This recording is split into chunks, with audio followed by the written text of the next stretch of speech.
Advokasi kesehatan merupakan proses yang sistematis dan terencana untuk mempengaruhi kebijakan, praktik, dan keputusan yang berdampak pada kesehatan individu, komunitas, dan sistem kesehatan secara keseluruhan. Ini bukan sekedar kegiatan penyadaran, tetapi juga mencangkup upaya persuasi yang melibatkan rasionalisasi, argumentasi, dan rekomendasi tindak lanjut untuk mencangkup tujuan kesehatan tertentu. Jadi yang pertama, tujuan advokasi kesehatan itu bertujuan untuk meningkatkan akses dan kualitas layanan kesehatan bagi masyarakat. Tujuan tersebut meliputi berbagai hal. Yang pertama, mendorong perubahan kebijakan yang berpihak pada kesehatan masyarakat, terutama bagi kelompok rentan. Kedua, meningkatkan alokasi sumber daya untuk sistem layanan kesehatan yang adil. Ketiga, memberikan suara kepada masyarakat dalam pengambilan keputusan kesehatan. Keempat, meningkatkan kesadaran masyarakat tentang isu kesehatan dan hak-hak mereka. Dan selanjutnya, strategi advokasi kesehatan. Strategi advokasi kesehatan harus disesuaikan dengan konteks lokal. Langkah-langkahnya meliputi berbagai hal. Yang pertama, pemetaan masalah dan kepentingan, identifikasi isu kesehatan prioritas dan pemangku kepentingan. Kedua, penyusunan agenda advokasi, menyusun pesan terkunci dan tujuan yang ingin dicapai. Ketiga, kampanye dan komunikasi publik, melakukan kampanye untuk membangun opini publik. Keempat, lobbying atau implementasi, berinteraksi dengan pembuat kebijakan untuk mendorong regulasi yang mendukung.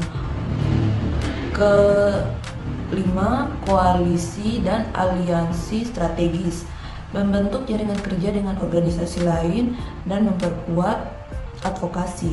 Keenam, pemantauan dan evaluasi, mengawasi proses advokasi, memastikan keefektifannya. Yang ketiga, peran pemangku penting. Keberhasilan advokasi kesehatan melibatkan masyarakat sebagai agen perubahan, LSM sebagai fasilitator, pemerintah sebagai pengambil kebijakan, serta tokoh adat dan agama untuk menyampaikan pesan sementara. Keempat, tantangan dalam advokasi kesehatan. Advokasi kesehatan di Papua dihadapkan pada tantangan seperti keterbatasan infrastruktur kesehatan, kedua, kekurangan tenaga kesehatan, keterbatasan dana, dan hambatan budaya dan bahasa. Yang terakhir, minimnya data kesehatan yang akurat. Ruang lingkup advokasi kesehatan. Advokasi kesehatan mencakup aspek-aspek penting seperti yang pertama, kebijakan publik, mendorong penyusunan regulasi yang berdampak pada kesehatan masyarakat. Yang kedua, sistem pelayanan kesehatan, meningkatkan kualitas dan pemerataan layanan. Ketiga, peningkatan kesadaran masyarakat, edukasi publik untuk mendorong perilaku hidup sehat. Dengan demikian, advokasi kesehatan menjadi usaha kolektif untuk menjamin akses dan kualitas layanan kesehatan bagi semua lapisan masyarakat. Hai, saya Gusni DG. Di sini saya menjelaskan tentang hasil luaran dan advokasi kesehatan.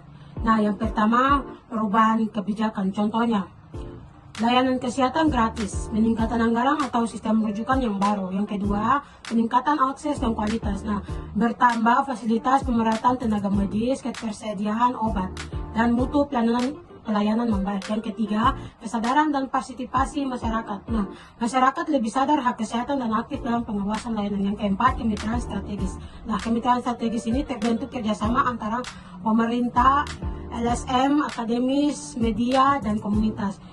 Yang kelima, budaya dialog dan transparansi. Kebudayaan dialog transparansi ini tercipta komunikasi terbuka antara masyarakat, pembuat kebijakan.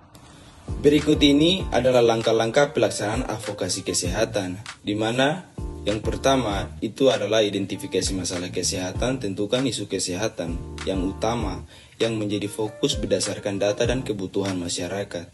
Yang kedua adalah analisis situasi dan pemangku kepentingan, di mana ini kita mempelajari tentang konteks sosial, politik, ekonomi, dan kenali saja siapa yang berperan penting dalam mempengaruhi kebijakan. Yang ketiga, tentukan tujuan advokasi yang jelas. Tujuannya harus lebih spesifik, terukur, realistis, dan dapat dicapai dalam waktu tertentu.